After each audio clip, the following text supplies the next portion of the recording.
Hi guys, this is a come one, come all, come hither to join me for a 6-week workshop series hosted by the International Women's Writing Guild.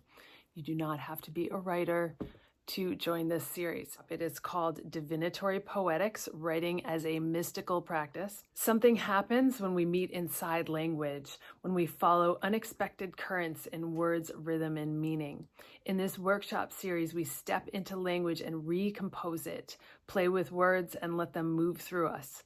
This is about trusting what comes, discovering unexpected connections, new ways of seeing, and the wild undercurrents of meaning that undo us a little. Together, we'll engage with text as a living presence, something to be received rather than analyzed, and approach writing as an underground stream that flows through us. You don't have to have any experience in order to go here. It's really about learning to rest into and trust and enjoy exploring your own unique imagination and voice. This is going to be fun. It's going to involve writing and conversation, which if you like to keep your silence, that's welcome too. It will be over Zoom.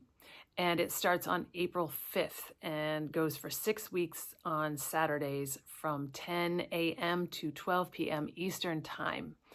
To find out more, just click on the link in my bio or in the notes, and I am available to answer any and all of your questions.